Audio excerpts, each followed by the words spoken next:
ओम शांति। ओम शांति। आज की तारीख है 17 जून 2024। साकार महावाक्य। बाबा कहते मीठे बच्चे, याद और पढ़ाई से ही डबल ताज मिलेगा। याद और पढ़ाई से ही डबल ताज मिलेगा। इसीलिए अपनी एम ऑब्जेक्ट को सामने रख दैवी गुण धारण करो। इसलिए अपनी एम ऑब्जेक्ट को सामने रख दैवी गुण धारण करो। बाबा कहते मीठे बच्चे, याद और पढ़ाई से ही डबल ताज मिलेगा। इसलिए अपनी एम ऑब्जेक्ट को सामने रख दैवी गुण धारण करो। आज का प्रश्न, विश्व रचयिता बाप, तुम बच्चों की कौन सी खिदमत करते हैं? विश्व रचयिता बाप, तुम बच्चों की कौन सी खिदमत करते हैं? माना सेवा करते हैं। कौन सी खिदमत करते हैं?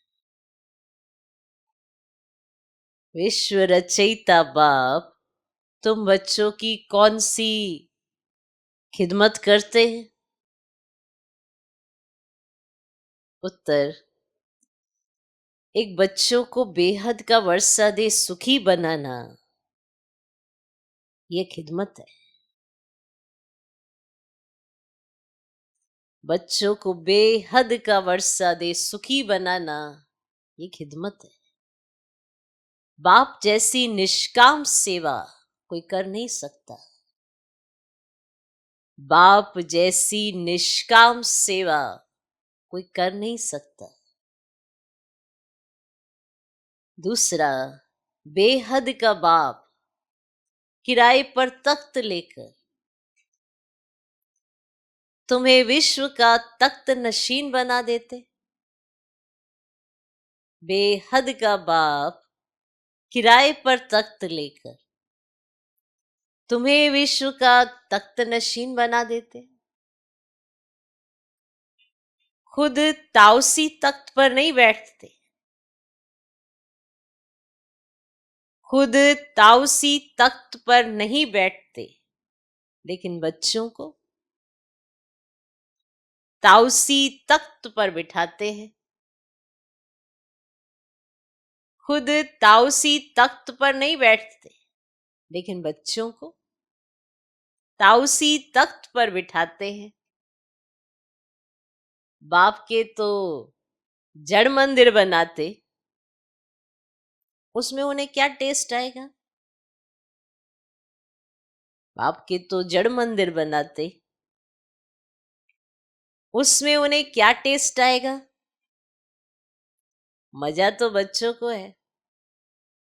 मजा तो बच्चों को है जो स्वर्ग का राज्य भाग्य लेते हैं ना। भगवान के लिए जड़ मंदिर बनाते और बच्चे राज्य भाग्य पाते स्वर्ग का। तो मजा तो फिर सच बात है ना, बच्चों का है मजा तो। बाप को तो जड़ मंदिर बना के दे देते लो। मजा तो राज्य भाग्य स्वर्ग का पाने का है, वो तो बच्चों को मिलता है। तो विश्व रचयिता बाप, तुम बच्चों की कौन सी खिदमत करते हैं? माना सेवा करते हैं। उत्तर, बच्चों को बेहद का वर्षा दे सुखी बनाना, ये खिदमत है। बाप जैसी निष्काम सेवा कोई कर नहीं सकता। दूसरा, बेहद का बाप किराए पर तख्त लेकर तुम्हें विश्व का तख्त नशीन बना देते हैं। खुद ताउसी तख्त पर नहीं बैठते, लेकिन बच्चों को ताउसी तख्त पर बिठाते हैं। बाप के तो जड़ मंदिर बनाते, उसमें उन्हें क्या टेस्ट आएगा? मजा तो बच्चों को है जो स्वर्ग का राज्य भाग्य लेते हैं। ओम शांति। मीठे मीठे रूहानी बच्चों को बाप कहते हैं कि अपने को आत्मा समझ बाप को याद कर। अपने को आत्मा समझ बाप को याद करो। ओम शांति का अर्थ तो बच्चों को समझाया है, बाप भी बोलते हैं तो बच्चे भी बोलते हैं ओम शांति, क्योंकि आत्मा का स्वधर्म है शांत। तुम अब जान गए हो कि हम शांति धाम से यहाँ आते हैं, और पहले पहले सुख धाम में, फिर 84 पुनर्जन्म लेते लेते दुख धाम में आते हैं। अब कहते हैं मैं टेम्पररी इनका आधार लेता हूं, नहीं तो पढ़ाएंगे कैसे? अब बच्चों को घड़ी घड़ी कैसे कहेंगे कि मन मना भव, अपनी राजाई को याद करो? कैसे कहेंगे अगर उनकी पसंद ना हो, चाहे टेम्पररी है? कैसे कहेंगे? मैं सुनाई कैसे देगा बच्चों को? तो तन तो लेना पड़ता है ना, कहने के लिए, सुनाने के लिए कि मन मना भव हो जाओ, अपनी राजाई को याद करो, कहेंगे ना। तो इसको कहा जाता है सेकंड में विश्व की रजाई। बेहद का बाप है ना, तो जरूर बेहद की खुशी, बेहद का वर्षा ही देंगे। तो बाप बहुत सहज रास्ता बताते हैं, कहते अब इस दुख दाम को बुद्धि से निकाल दो। तो जो नई दुनिया स्वर्ग स्थापन कर रहे हैं, उनका मालिक बनने लिए मुझे याद करो, तो तुम्हारे पाप कट जाए, तुम फिर से सतो प्रधान बन जाएंगे। अब इसको ही तो कहा जाता है ना सहज याद। तो जैसे बच्चे लौकी के बाप को कितना सहज याद करते हैं, तो वैसे तुम बच्चों को भी बेहद के बाप को याद करना है। तो बाप ही दुख से निकाल सुखधाम में ले जाते हैं, तो वहां दुख का तो नाम निशान नहीं है ना। बहुत सहज बात कहते हैं कि अपने शांति धाम को याद करो। तो जो बाप का घर वह तुम्हारा घर है, और नई दुनिया को याद करो वह तुम्हारी राजधानी है। तो समझा बाबा? आते हैं, सुनाते हैं, तो क्या कहते हैं? याद करो ना। तो याद करेंगे एक तो विक्रम विनाश होंगे, याद करेंगे तो राजधानी में जाएंगे, है ना, याद करेंगे तो ऊंच पद पाएंगे। तो कितना कुछ है ना, याद करो। तो बाप तुम बच्चों की कितनी निष्काम सेवा करते हैं, और तुम बच्चों को सुखी कर फिर वानप्रस्थ परम धाम में बैठ जाते हैं। और तुम भी परम धाम के वासी हो, और उसको निर्वाण धाम वानप्रस्थ भी कहा जाता है। तो बाप आते हैं ना बच्चों की खिदमत करने, है ना, अर्थात वर्षा देने। तो यह खुद भी तो बाप से वर्षा लेते हैं, है ना। शिव बाबा तो है ना ऊंचते ऊंच भगवान, अब शिव के मंदिर भी हैं। उनका कोई बाप व टीचर नहीं है, और सारे सृष्टि के आदि मध्य अंत का ज्ञान उनके पास है। अब कहाँ से आया? क्या कोई वेद शास्त्र आदि पढ़े? नहीं। और बाप तो है ज्ञान का सागर, सुख शांति का सागर। तो बाप की महिमा और दैवी गुणों वाले मनुष्यों की महिमा में फर्क है। और तुम दैवी गुण धारण कर ये देवता बनते हो। तो पहले आसुरी गुण थे, है ना, असुर से देवता बनाना ये तो बाप का ही काम है। एम ऑब्जेक्ट भी तुम्हारे सामने है। जरूर ऐसे श्रेष्ठ कर्म किए होंगे, कर्म अकर्म विकर्म की गति अथवा हर बात समझाने में 1 सेकंड लगता है। बाबा को समझाने में कितनी देर लगती है? 1 सेकंड लगता है। और बाप कहते हैं ना मीठे मीठे बच्चों को पाठ बजाना ही है। तो यह पाठ तुमको अनादि अविनाशी मिला हुआ है। तुम कितना बारी सुख दुख के खेल में आए हो, तो कितना बार तुम विश्व के मालिक बने हो। अब कितना बाप तुमको ऊंच बनाते हैं। तो परमात्मा जो सुप्रीम सोल है वह भी इतना छोटा है ना, वह बाप ज्ञान का सागर है। तो आत्माओं को भी आप समान बनाते हैं। तुम प्रेम के सागर, सुख के सागर बनते हो। और देवताओं का तो आपस में कितना प्रेम है, कभी झगड़ा नहीं होता। तो बाप आकर तुम्हें आप समान बनाते हैं, और कोई ऐसा बना ही ना सके। और खेल स्थूल वतन में होता है। पहले आदि सनातन देवी देवता धर्म, फिर इस्लामी, बौद्ध आदि नंबरवार इस मांडवे में व नाटकशाला में आते हैं, ऊपर से आते हैं ना। और 84 जन्म तुम लेते हो, और गायन भी है आत्माएं, और परमात्मा अलग रहे बहुकाल। तो बाप कहते हैं मीठे मीठे बच्चों, पहले पहले विश्व में पाठ बजाने तुम आए हो, अब मैं तो थोड़े समय के लिए इनमें प्रवेश करता हूं। अब यह तो पुरानी जूती है, और पुरुष की एक स्त्री मर जाती है तो कहते पुरानी जूती गई, अब फिर नहीं लेते हैं। तो यह भी पुराना तन है ना, और 84 जन्मों का चक्कर लगाया है। तत्व तुम, तो मैं आकर इस रथ का आधार लेता हूं।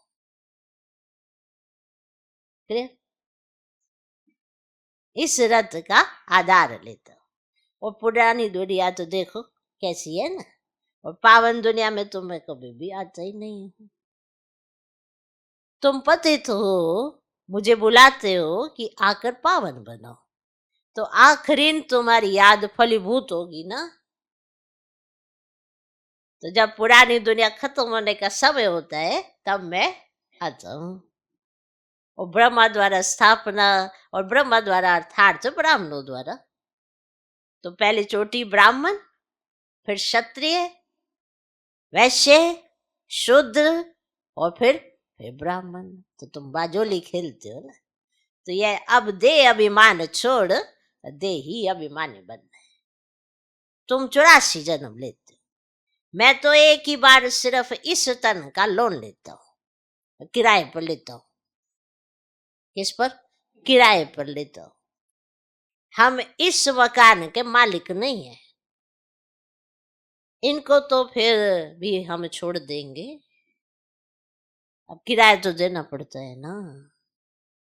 तो बाप भी कहते हैं मैं मकान का मालिक नहीं हूं, मैं मकान का किराया देता हूं। जैसे तुम देते हो ना किराए पर जो रहते हैं, है ना, तो मैं भी मकान का किराया देता हूं। तो बेहद का बाप है, कुछ तो किराया देते होंगे ना।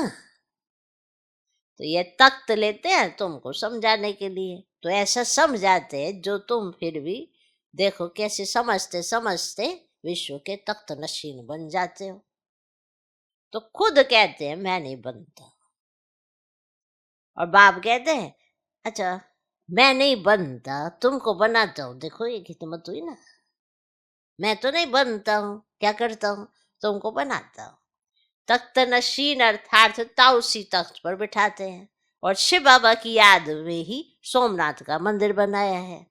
और बाप कहते हैं इसमें मुझे क्या टेस्ट आएगी, तुमने मंदिर बना दिया। अब बताओ ना, अब मुझे क्या टेस्ट आएगी, बड़े खुश हो तो मंदिर बना दिया, बताओ मुझे क्या टेस्ट आएगी। जड़ पुतला रख देते हैं, है ना। मजा तो तुम बच्चों को स्वर्ग में है, अब मैं तो स्वर्ग में आता ही नहीं हूँ। फिर भक्ति मार्ग जब शुरू होते हैं तो यह मंदिर आदि बनाने में कितना खर्चा किया, फिर भी चोर लूट ले गए। बताओ, एक तो तुमने मेरे लिए मंदिर बनाया, उसमें पुतला रखा, अब जड़ पुतला ही तो रखा ना, मंदिर भी बनाया और फिर उसको और चोर भी लूट ले गए। और रावण के राज्य में तुम्हारा धन दौलत आदि सब खलास हो जाते हैं। अभी वह ताउसी तख्त है। और बाप कहते हैं जो हमारा मंदिर बनाया हुआ था, तो तुम बड़े खुश हो रहे थे मंदिर बनाया, वह मोहम्मद गजनवी आकर लूट ले गए। बताओ, एक तो तुमने मंदिर बनाया मेरे लिए, बड़े खुश हुए, भगवान खुश हो जाएगा, मंदिर बना के बड़े खुश हो गए, रिलैक्स हो गए, हमने अपना कोटा पूरा कर दिया, धन दौलत सब गवा दी तुमने। उसके बाद क्या किया, उसको भी चोर लूट ले गए। मोहम्मद गजनवी आया, आकर लूट कर ले गए। तो भारत जैसा सॉल्वेंट और कोई देश नहीं, इन जैसा तीर्थ और कोई बन ही नहीं सकता। परंतु आज तो हिंदू धर्म के अनेक तीर्थ हो पड़े हैं, अनेक तीर्थ हो पड़े। वास्तव में बाप जो सर्व की सदगति करते हैं, तीर्थ तो उनका होना चाहिए।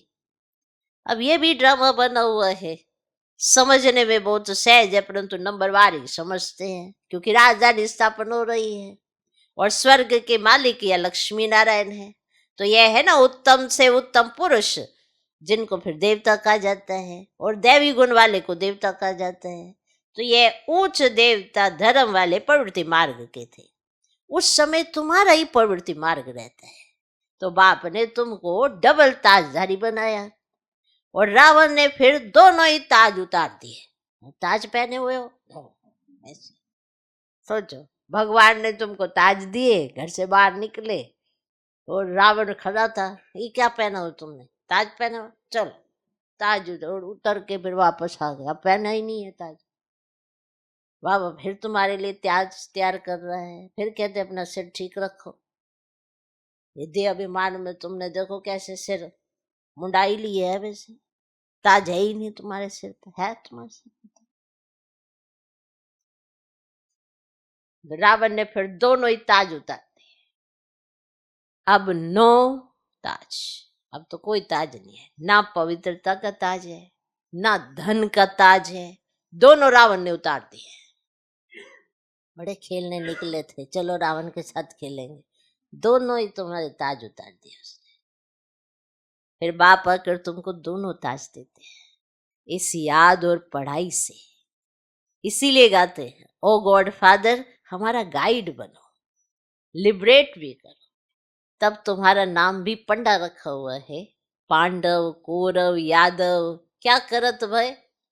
अब कहते हैं बाबा हमको दुख से छुड़ा कर ना सुख में ले चलो, ये दुख के राज्य से छुड़ा कर हमको अपने साथ ले चलो।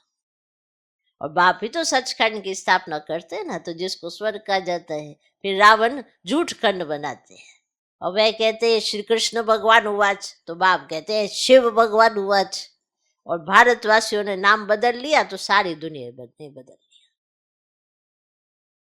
अब श्री कृष्ण तो देधारी है, अभिदेही तो एक शिव बाबा है। अभी बाप द्वारा तुम बच्चों को माइट मिलती है, तो सारे विश्व के तुम मालिक बनते हो, सारा आसमान धरती तुमको मिल जाती है। अब कोई की ताकत नहीं जो तुमसे छीन सके। पौना कल्प, माना पौना कल्प कोई की ताकत नहीं तुमसे कुछ छीन सके। अब उनों की तो जब वृद्धि होकर करोड़ों के अंदाज में हो, तब लश्कर ले आकर तुमको जीते। और बाप बच्चों को कितना सुख देते हैं, तो उनका गायन ये ना, दुख हरता सुख करता। तो इस समय तुमको कर्म अकर्म विकर्म की हुई गति बैठ समझाते हैं। और रावण राज्य में तो कर्म विकर्म बन जाते हैं, और सतयुग में कर्म अकर्म हो जाते हैं। अभी तुमको एक सतगुरु मिला है, अब जिसको पतियों का पति कहते हैं ना, क्योंकि वे पति लोग भी तो सब उनको याद करते हैं ना, तो बाप समझाते हैं कितना वंडरफुल ड्रामा है। इतनी छोटी सी आत्मा में अविनाशी पाठ भरा हुआ है जो कभी मिटने वाला ही नहीं है। अब इनको अनादि अविनाशी ड्रामा कहा जाता है। अब God is one, God is one, तो समझा समझा। देखो अभी सीढ़ी और चक्र सब एक ही है ना, कितना अच्छे से समझाते हैं। ना कोई रचता को न रचना को देखो, बात तो नहीं जानते और तुम जानते हो। ऋषि मुनि भी कह देते हम नहीं जानते। अभी तुम संगम पर बैठे हो, तुम्हारी माया के साथ युद्ध है, वे छोड़ती नहीं है। तो बच्चे कहते बाबा माया का थप्पड़ लग गया। बाबा कहते बच्चे की कमाई चट कर दी। तो मैं भगवान पढ़ाते हैं तो अच्छी रीति पढ़ना चाहिए। ऐसी पढ़ाई तो फिर 5000 वर्ष के बाद मिलेगी, तो कितना अच्छी रीति तुमको पढ़ना चाहिए। फिर 5000 वर्ष के बाद मिलेगी ऐसी पढ़ाई। अच्छा, मीठे मीठे सिखिला दे बच्चों प्रति माता पिता बाप दादा का याद प्यार और गुड मॉर्निंग। रूहानी बाप की रूहानी बच्चों को नमस्ते। हम रूहानी बच्चों की भी रूहानी बाप को नमस्ते नमस्ते नमस्ते। Good morning good morning good morning. धारणा के लिए मुख्य सर पहला पॉइंट, इस दुख धाम से बुद्धि योग निकाल नई दुनिया स्थापन करने वाले बाप को याद करना है। सतो प्रधान बनना है। इस दुख धाम से बुद्धि योग निकाल नई दुनिया स्थापन करने वाले बाप को याद करना है, सतो प्रधान बनना है। दूसरा पॉइंट, बाप समान प्रेम का सागर, शांति और सुख का सागर बनना है। बाप समान प्रेम का सागर, शांति और सुख का सागर बनना है। कर्म अकर्म और विकर्म की गति को जान, सदा श्रेष्ठ कर्म करने। कर्म अकर्म और विकर्म की गति को जान, सदा श्रेष्ठ कर्म करने। बाप समान प्रेम का सागर, शांति और सुख का सागर बनना है। कर्म अकर्म और विकर्म की गति को जान, सदा श्रेष्ठ कर्म करने। आज का वरदान, सदा उमंग उत्साह में रहे, मन से खुशी के गीत गाने वाले, अविनाशी खुश नसीब भव। सदा उमंग उत्साह में रहे, मन से खुशी के गीत गाने वाले, अविनाशी खुश नसीब भव। आप खुश नसीब बच्चे अविनाशी विधि से अविनाशी सिद्धियां प्राप्त करते हो। आपके मन से सदा वाह वाह की खुशी के गीत बजते रहते हैं। वाह बाबा, वाह तकदीर, वाह मीठा परिवार, वाह श्रेष्ठ संगम का सुहावना समय, हर कर्म वाह वाह है। इसीलिए आप अविनाशी खुश नसीब हो। आपके मन में कभी वाय आए नहीं आ सकता। वाय के बजाय वाह वाह और आई के बजाय बाबा बाबा शब्द ही आता है। सुना? आप खुश नसीब बच्चे अविनाशी विधि से अविनाशी सिद्धियां प्राप्त करते हो। आपके मन से सदा वाह वाह की खुशी के गीत बजते रहते हैं। वाह बाबा, वाह तकदीर, वाह मीठा परिवार, वाह श्रेष्ठ संगम का सुहावना समय, हर कर्म वाह वाह है। इसीलिए आप अविनाशी खुश नसीब हो। आपके मन में कभी वाय आए नहीं आ सकता। वाय के बजाय वाह वाह और आई के बजाय बाबा बाबा शब्द ही आता है। आज का स्लोगन, जो संकल्प करते हो उसे अविनाशी गवर्नमेंट की स्टैंप लगा दो तो अटल रहेंगे। माना ऐसा प्रॉमिस या ऐसा संकल्प जो आप करते हो उसे बाबा के सम्मुख रखो, अविनाशी गवर्नमेंट की स्टैंप लगाओ। जब बाबा के सम्मुख रख देंगे अपने संकल्प को तो उसे सफल होना ही है। और बार बार स्वयं ही रिवाइज करते रहो कि मैंने क्या संकल्प किया है। ये नहीं कि आज करे और याद ही नहीं आया कि मैंने क्या संकल्प, फिर वो दृढ़ संकल्प नहीं होता। इसीलिए कहा जो भी संकल्प करते हो ना उसे अविनाशी गवर्नमेंट की स्टैंप लगा दो। स्टैंप लग जाती है तो पक्का हो जाता है ना, तो उसमें अटल रहेगी। मातेश्वरी जी के मधुर महावाक्य, जीवन की आश पूर्ण होने का सुहावना समय। जीवन की आश पूर्ण होने का सुहावना समय। हम सभी आत्माओं की बहुत समय से आश थी कि जीवन में सदा सुख शांति मिले। अब बहुत जन्म की आशा कब तो पूर्ण होगी। अब यह है हमारा अंतिम जन्म। उस अंत के जन्म की भी अंत है। ऐसा कोई नहीं समझे मैं तो अभी छोटा बच्चा हूं और छोटे बड़े को सुख तो चाहिए ना, परंतु दुख किस चीज से मिलता है उसका भी पहले ज्ञान चाहिए। अब तुमको नॉलेज मिली है कि इन 5 विकारों में फंसने के कारण ना ये जो कर्म बंधन बना हुआ है उनको परमात्मा की याद अग्नि से भस्म करना। तो यह है ना कर्म बंधन से छूटने का सहज उपाय। तो उनको परमात्मा की याद अग्नि से क्या करना है? भस्म करना है। तो ये कर्म बंधन से छूटने का क्या हो गया? असहज उपाय। इस सर्वशक्तिवान बाबा को चलते फिरते श्वासोश्वास याद करो। अब यह उपाय बताने की सहायता खुद परमात्मा आकर करता है, परंतु इसमें पुरुषार्थ तो हर एक आत्मा को करना है। और परमात्मा तो बाप टीचर गुरु रूप में आए, हमें वर्षा देते हैं। तो पहले उस बाप का हो जाना है, फिर टीचर से पढ़ना है। तो जैसे पढ़ाई से ना भविष्य जन्म जन्मांतर सुख की प्रारब्ध मिलेगी, अर्थात जीवन मुक्ति पद में पुरुषार्थ अनुसार मर्तबा मिलता है। और गुरु रूप में पवित्र बनाए मुक्ति देता है। तो इस राज को समझ ऐसा पुरुषार्थ करना है। तो यही टाइम है ना पुराना खाता खत्म कर नई जीवन बनाने का। तो इसी समय जितना पुरुषार्थ कर अपनी आत्मा को पवित्र बनाएंगे उतना ही शुद्ध रिकॉर्ड बनेंगे। फिर सारा कल्प चलेगा। तो सारे कल्प का मदार इस समय की कमाई पर है। अब देखो इस समय ही ना तुम्हें आदि मध्य अंत का ज्ञान मिलता है। तो हमको सो देवता बनना है ना, और अपनी चढ़ती कला है ना फिर वहां जाके प्रारब्ध भोगेंगे।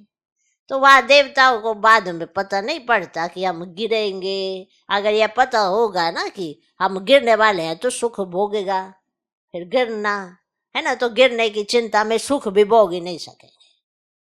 तो यह ईश्वरीय कायदा रचा हुआ है कि मनुष्य सदा चढ़ने का पुरुषार्थ करते हैं, अर्थात सुख के लिए कमाई करते हैं।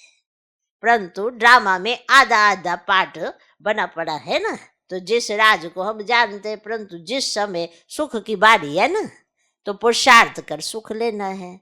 तो यह है पुरुषार्थ की खूबी। अब एक्टर का काम है एक्ट करने समय संपूर्ण खूबी से पार्ट बजाना। एक्टर का तो यही काम है, संपूर्ण खूबी से पार्ट बजाना। जो देखने वाले हेयर है ना ऐसे करे ना वाह वाह वाह वाह करे, इसीलिए हीरो हीरोइन का पार्ट देवताओं को मिला है। तो जिनों का यादगार चित्र गाया और पूजा जाता है। अब निर्विकारी प्रवृत्ति में रहे कमल फूल समान अवस्था बनाना, यही तो देवताओं की खूबी है। इस खूबी को भूलने से ही तो देखो अब भारत की ऐसी दुर्दशा हुई है। तो अब फिर से ऐसी जीवन बनाने वाला खुद परमात्मा आया हुआ है। अब उनका हाथ पकड़ने से जीवन नैया पार होगी। अच्छा, ओम शांति।